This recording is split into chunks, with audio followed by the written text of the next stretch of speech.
అందరికీ మురళీధర్ క్లాస్ రూమ్కి స్వాగతం. ఆంధ్రప్రదేశ్ రాష్ట్రంలో నిర్వహించినటువంటి టెట్ పరీక్షల్లో ముఖ్యంగా మన సోషల్ స్టడీస్ విభాగంలో 3 పేపర్లు జరిగాయి. 10వ తారీఖు ఒకటి, 11, 2 అంటే ఉదయం ఒకటి, మధ్యాహ్నం ఒకటి. ఈ 3 పేపర్లకు సంబంధించి చాలామంది విద్యార్థులు ఈ నార్మలైజేషను తర్వాత వచ్చేటువంటి మార్కులు తదితర అంశాల్లో గందరగోళం పడుతూ రోజు తర్జన భర్జన పడుతున్నారు. At the same time qualify అయిన వాళ్ళు కానీ మంచిగా మార్కులు ఉన్న వాళ్ళు కూడా దీని గురించి ఎక్కువ ఆలోచిస్తూ సమయాన్ని వృధా చేసుకుంటూ ఉన్నారు. బట్ పిల్లల యొక్క పరిస్థితి రోజు రోజుకి చూసిన తర్వాత సరే దీని మీద ఒక క్లారిటీగా మనం చేస్తే బాగుంటుందనే ఉద్దేశంతో మొత్తం మా టీము, నా స్టూడెంట్స్ అన్ని ప్రాంతాలు, రాష్ట్రంలో ఉన్నటువంటి అన్ని ప్రాంతాల్లో ఉన్నటువంటి స్టూడెంట్స్, అలాగే విద్యార్థులు ఇచ్చినటువంటి రెస్పాన్స్, చేసినటువంటి సర్వే ఆధారంగా ఈరోజు నేను 3 పేపర్ల తాలూకు విశ్లేషణ అనేటువంటిది చేస్తున్నాను. ఒక విద్యార్థులారా, దీన్ని మనం మొదట ఏ బేస్ మీద ఇది జరిగింది అనేది తీసుకుంటే, నేను చేసినటువంటి సర్వే ద్వారా ఈ ఎగ్జామ్ రాసి క్వాలిఫై అవుతామనేటువంటి నమ్మకం ఉండి స్కోర్ సాధించగలిగే స్థితిలో ఉన్నటువంటి వారిదే తీసుకొని, ఎందుకంటే క్వాలిఫై కాని వాళ్ళు ఎవరైనా ఇంక రెస్పాన్స్ షీట్ చూసుకున్న తర్వాత వాళ్ళు వదిలేస్తారు. ఎటు తిరిగి రెస్పాన్స్ షీటు చూసుకున్న తర్వాత అలాగే ఈ బార్డర్లో ఎవరైతే ఉన్నారో వాళ్ళ పరిస్థితే దారుణంగా ఉందన్నమాట. సో క్వాలిఫై అవ్వగల సత్తా ఉన్నటువంటి వాళ్ళని, అంటే ముఖ్యంగా మేము ఇక్కడ 70 మార్కుల నుంచి 100 అబవ్ మార్కులుగా ఈ ప్యాటర్న్లో ఈ సర్వే అనేటువంటిది చేయటం జరిగింది.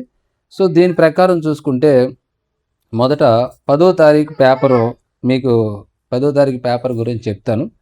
సో ఇందులో 100+ వచ్చే ఛాన్స్ ఎంతమందికి ఉన్నది అని కానీ నేను ఇచ్చినటువంటి సర్వే ప్రకారం చూసుకుంటే, పరీక్ష రాసి రిపోర్ట్ చేసినటువంటి విద్యార్థుల సర్వే ప్రకారం చూస్తే 17% మంది 100 అబవ్ వస్తుంది. 100 అబవ్ అంటే ఇక్కడ 100 కావచ్చు, 110 కావచ్చు, 120 కావచ్చు. హైయెస్ట్ స్కోర్ అనేటువంటిది కాదు, ఇక్కడ 100 అబవ్ అనేటువంటి చెప్తున్నాను అనమాట.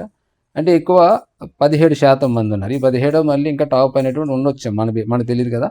సో 17% మంది 100 అబవ్ వస్తుంది అనేటువంటి అభిప్రాయాన్ని వ్యక్తం చేశారు. ఇక అదే రోజు పేపర్ మనం చూసుకుంటే 80 నుంచి 99 మధ్య ఎంతమంది వస్తారు అనేటువంటిది చూసుకుంటే 10వ తారీఖు పేపర్లో 56% మంది ఇక్కడ అంత స్కోరు వస్తుందన్నమాట. ఇక తర్వాత 70 నుంచి 79, ఇంకా 70 కిందకి మేము వెళ్ళలేదు, గమనించుకోండి విద్యార్థులారా. 70 కిందకి మేము వెళ్ళలేదు. ఇదంతా కూడా 70 మార్కులు అబవ్ అనమాట. 70 మార్కుల నుంచి 79 ఈ మధ్యలో 27% మంది ఆ మార్కులు మధ్యన ఉన్నట్టుగా మనకి రిపోర్ట్ ద్వారా తెలుస్తుంది. ఇది 10వ తారీఖు ఉన్నటువంటి అంశం. ఇక తర్వాత 11వ తారీఖు ఉదయం పేపర్ తీసుకున్నట్లయితే ఇక్కడ 100+ వస్తున్నాయి అని చెప్పినటువంటి విద్యార్థులు మాకు ఇక్కడ 19 నుంచి 20% ఉన్నారు. 19-20%, సో 20 అనుకుందాం మాట వరుసకి. ఇక తర్వాత 80 నుంచి 99 మార్కులు రాగలవలో 61% మంది వచ్చారు ఇక్కడ. ఇక తర్వాత 70 నుంచి 79 మధ్య 20% మంది ఆ స్కోర్ చేయటం జరిగింది. ఇది 11వ తారీఖు ఉదయం జరిగినటువంటి పరీక్ష. ఇక అదే రోజు 11వ తారీఖు మధ్యాహ్నం జరిగినటువంటి పేపర్ మనం చూసుకుంటే ఇక్కడ 100 అబవ్ 16% మంది వస్తున్నట్టుగా తెలుస్తుంది. అలాగే 80 నుంచి 99 మధ్య 49% మంది ఆ మార్కులు తెచ్చుకున్నారు. ఇక 70 నుంచి 79 మధ్యలో 35% మంది మార్కులు తెచ్చుకున్నట్టుగా తెలుస్తుంది. మనకి రిపోర్ట్ అలా వచ్చిందనమాట. ఇది చేసినటువంటి సర్వే ద్వారా 70 మార్కులు అబవ్ నుంచి 100 అబవ్ ఇలా తీసుకోవటం మూలంగా చేసినటువంటి సర్వే. ఎందుకంటే ఒక పరీక్ష ఎలా ఉన్నది ఏమిటనేటువంటిది ఎగ్జామ్ రాసి దాన్ని క్వాలిఫై వాళ్ళే డిక్లేర్ చేయగలుగుతారు. క్వాలిఫై కాని వాళ్ళు ఎలాగా చేయలేరు. పరీక్ష పరిస్థితి ఏంటనేటువంటిది ఇప్పుడు దీన్ని బట్టి కనుక మనం విశ్లేషణ చేసుకుంటే మనకు ఒక విషయం మనకి తెలుస్తూ ఉంటుంది. ఫర్ ఎగ్జాంపుల్ మనం ఇప్పుడు పేపర్స్ లెవెల్ ఎలా ఉన్నది అంటే ఈజీయా, మోడరేటా, డిఫికల్టీ అనేది మనం చూసుకున్నట్లయితే ఇక్కడ ఈజీ పేపర్ మనకి 11వ తారీఖు ఉదయం జరిగినటువంటి పేపర్ ఈజీగా ఉందని తెలుస్తుంది వీళ్ళు ఇచ్చినటువంటి రిపోర్ట్ ద్వారా. అలాగే నేను ఒక వీడియో చేశాను, మొత్తం 3 పేపర్లకు సంబంధించి ప్రతి క్వశ్చన్ అనాలిసిస్ చేసినప్పుడు కూడా చాలామంది విద్యార్థులు అదే అభిప్రాయం వ్యక్తం చేశారు. సో సర్వే చూస్తే మనకి ఈజీ అనిపిస్తుంది. ఎందుకని ఈజీ అనేది చూసుకోవాలి కదా. ఇక్కడ మన లెవెల్ చూసుకుంటే ఈజీ ఎందుకు అయ్యింది ఇది అంటే ఇక్కడ చూడండి, మనకి మొదటి కారణం టాప్ 100+ అబోవ్ అనేటువంటిది మనం చూసుకున్నాం. సో 100+ అబోవ్ వచ్చినప్పుడు మిగతా 3 పేపర్లతో మిగతా 2 పేపర్లతో కంపేర్ చేస్తే 20% మంది 19-20% మంది 100 అబోవ్ తెచ్చుకోగలిగారు ఇక్కడ. ఇది ఒక కారణం. అంటే మిగతా 10వ తారీఖు గాని 11వ తారీఖు చూసుకుంటే ఆ 2 సెషన్స్ కంటే ఈ 2 సెషన్ వాళ్ళు, ఈ సెషన్‌లో ఉన్నటువంటి వాళ్ళు ఎక్కువ 100+ ఎక్కువ మంది ఉన్నట్టుగా మనకు తెలుస్తుంది. ఇక రెండోది, మనం రెండో కాజ్ కనుక తీసుకుంటే ఈ 80-99 మధ్యలో మనకి 60-61% మంది వచ్చారు. 60 అనుకుందాం, 60% మంది వచ్చారు. సో ఇది కూడా ఈ పేపర్ ఈజీగా ఉందని చెప్పి, అంటే అంతమంది ఉన్నారనమాట. అంటే 100 మంది మనం తీసుకుంటే అందులో ఇలాగ 70 అబోవ్ వచ్చినట్టు 100 మందిని మనం తీసుకుంటే అందులో 20% మంది 100+ కొట్టారు. 60% మంది ఈ 80-99 మధ్యన కూర్చున్నారు. ఇక తర్వాత రిమైనింగ్ ఏదైతే 70-79 ఉన్నామో అక్కడ మనకి చాలా తక్కువ మంది, 20% మందే ఉన్నారు. దీన్ని బట్టి మనం చూసుకుంటే ఇది ఈజీగా ఉంది అంటే కంపేర్ టు అదర్ పేపర్స్. ఇప్పుడు ఇక్కడ మనకి 11వ తారీఖు పేపర్ మధ్యాహ్నం పేపర్తో కానీ 10వ తారీఖు పేపర్తో కానీ కంపేర్ చేసుకుంటే మనకి డేటా క్లియర్గా తెలుస్తుంది. ఫర్ ఎగ్జాంపుల్ 100 అబోవ్ మనకి 10వ తారీఖు పేపరు 17% మంది ఉంటే 11వ తారీఖు పేపర్ 16% మందే ఉన్నారు 100 అబోవ్. అంటే ఇక్కడ ఈ 100+ వచ్చిన వాళ్ళు ఎక్కువగా మనకి 11వ తారీఖు ఉదయమే ఉన్నారు. సో అందులో మీరు కూడా ఉండొచ్చు, లేదా మీ మిత్రులు ఉండొచ్చు, what ever it may be. ఇది పరిస్థితి. ఇక తర్వాత మనం చూసుకుంటే ఈ మిగతా పేపర్లు, అంటే 3 పేపర్లో కొంచెం మధ్యస్థంగా ఉండేటువంటి పేపర్గా మనం 10వ తారీఖు మధ్యాహ్నం పేపర్ చెప్పాలి. అంటే 10వ తారీఖు పేపర్ ఒకటే జరిగింది కదా, ఆ పేపర్ని చెప్పాలి. ఎందుకంటే మీరు అటు ఇటు కనుక చూసుకున్నట్లయితే 100+ వచ్చిన వాళ్ళు 17% మంది ఉన్నారు. అలాగే 100 బిలో 80+ వచ్చిన వాళ్ళు 56 మెంబర్స్ ఉన్నారు. ఇక 80కి దిగువ 70+ వచ్చిన వాళ్ళు మనకి 27% ఉన్నారు. ఇది అప్పుడు ఉన్నటువంటి ఈ పరిస్థితి రీత్యా చూస్తే ఇది ఈజీగానే కాకుండా డిఫికల్టీగానే కాకుండా మోడరేట్గా ఉన్నట్టుగా తెలుస్తుంది. ఇక 11వ తారీఖు పేపర్ మధ్యాహ్నం పేపర్ చూస్తుంటే మనకి ఇక్కడ 100+ ఉన్న వాళ్ళు 16% ఉన్నారు ఇక్కడ. అంటే 100 మంది క్వాలిఫై అయిన వాళ్ళు 16% మందే ఉన్నారు. అలాగే 80+99 మధ్యన మనకి 49% మంది ఉన్నారు. రిమైనింగ్ 35% తక్కువ మార్కులు, అంటే 70-79 ఉన్నారు. అంటే ఇక్కడ దీన్ని బట్టి మనం చూసుకోవచ్చు, తక్కువ మార్కులు వచ్చేటువంటి వారి శాతం ఎక్కువగా మనకి 11వ పేపర్లో ఉంది. 11వ తారీఖు మధ్యాహ్నం పేపర్లో ఎక్కువ మార్కులు, అంటే 100+ వస్తున్నటువంటి వారి శాతం ఎక్కువగా 11వ తారీఖు ఉదయం పేపర్లో ఉంది. తెలుస్తుంది కదా మనకి డేటా. అంటే దీన్ని బట్టి మనకి 11వ తారీఖు మధ్యాహ్నం పేపర్ కష్టంగా ఉన్నది అనేటువంటిది ఇక్కడ తెలుస్తుంది. అలాగే 11వ తారీఖు ఉదయం పేపర్ ఈజీగా ఉందనేటువంటి విషయం తెలుస్తుంది. ఇక అటు కష్టము కాకుండా ఇటు సులభం కాకుండా మధ్యస్థంగా ఉన్నటువంటి పేపర్ 10వ తారీఖు మొదటి రోజు పేపర్ అనేటువంటి విషయం కూడా మనకి ఇక్కడ తెలుస్తుంది. ఇది బాగానే ఉంది. అయితే మనకి మ్యాథ్స్ జరిగింది, తెలుగు జరిగింది ఇదే ప్యాటర్న్లో. అంటే ఆ తెలుగు సబ్జెక్టులు కూడా జరిగాయి మనకి. మ్యాథ్స్ అదే 6 పేపర్లు ఎన్నో జరిగింది, అంటే తెలుగు కూడా 2 పేపర్లు జరిగినాయి. కానీ వాళ్ళ పేపర్లు మన పేపర్లతో కంపేర్ చేసి కనుక చూస్తే చాలా వ్యత్యాసం ఉంది అక్కడ. అంటే ఒక పేపర్ బాగా హార్డ్ ఉన్నది, ఒక పేపర్ బాగా ఈజీగా ఉన్నది, ఇలా గందరగోళంగా ఉన్నది. తెలుగు తీసుకుంటే ఒక పేపర్ బాగా తొక్కాడు, ఒక పేపర్ బాగా లేపేసాడు, అంటే బాగా ఈజీగా ఇచ్చాడు. సో అక్కడ ఏమవుతుందంటే ఇలాంటి వ్యత్యాసం చాలా ఎక్కువ ఉంటుంది.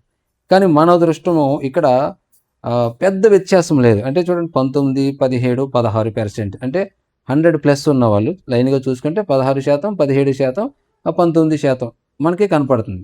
అంటే పెద్ద వ్యత్యాసం లేదు కదా.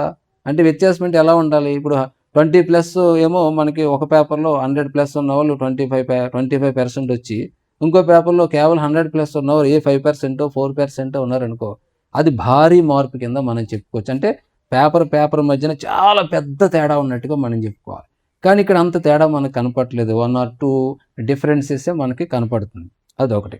అలాగే మిగతా కూడా చూసుకున్నా కూడా పెద్ద వ్యత్యాసం మనకి కనపడట్లేదు. అంటే ఇప్పుడు ఫర్ ఎగ్జాంపుల్ 80-99 మనం చూసుకుంటే ఒకటి 61%, ఒకటి 56%, ఒకటి 49% అనేటువంటిది ఉన్నది. అంతే తప్ప ఒకటి 60, ఒకటి 20, ఇంకోటి 10% అట్లా లేదు. అదొకటి మనం గమనించుకోవాలి. ఇక అతి తక్కువ మార్కులు గనక తీసుకున్నప్పుడు మాత్రమే మనకి కొంచెం ఎక్కువ వ్యత్యాసం కనపడుతుంది. ఒకటి 20%, ఒకటి 27 ఉంటే ఒకటి ఏకంగా 35% ఉన్నది. సో, ఈ కారణాల రీత్యా భారీ వ్యత్యాసం అయితే మన పేపర్‌లో కనపట్లేదని చెప్పొచ్చు. అలాగనే డిఫికల్టీ ఉన్న పేపర్‌ను కూడా మనం ఇక్కడ మర్చిపోవడానికి లేదు, పక్కన పెట్టడానికి లేదు. అది 11వ తారీఖు ఉదయం మధ్యాహ్నం పేపర్. 11వ తారీఖు మధ్యాహ్నం పేపరు డిఫికల్టీగా ఉంది. 11వ తారీఖు ఉదయం పేపరు ఈజీగా ఉంది. 2 పేపర్‌లతో కంపేర్ చేస్తే అనేటువంటి విషయం కూడా మనకిక్కడ క్లియర్ కట్‌గా తెలుస్తుంది. అటు ఇటు కాకుండా మధ్యస్థంగా మోడరేట్‌గా ఉన్నటువంటి పేపర్ 10వ తారీఖు పేపర్ అనే విషయం కూడా మనకు తెలుస్తుంది. అయితే మరి ఇదంతా ఓకే. ఇప్పుడు మనం అసలు కథలోకొస్తే అంటే మార్కులు ఎవరికి కలుస్తాయి? ఎంతవరకు కలవచ్చు? అనేటువంటిది కూడా మనం మాట్లాడుకునే ప్రయత్నం చేద్దాం ఇక్కడ.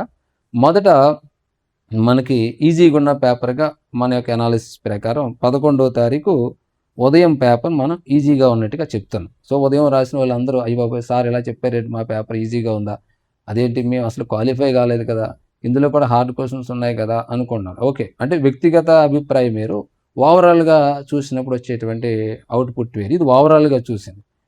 సో, కాబట్టి ఇక్కడ మనం దాని ప్రకారమే మాట్లాడుకోవాలి. ఇక్కడ అలా చూసినప్పుడు చూస్తే మనకి ఇక్కడ ఈ 11వ తారీఖు ఉదయం రాసిన వాళ్ళు కంగారు పడక్కర్లేదు. మీ మార్కులేమి తగ్గిపోవు.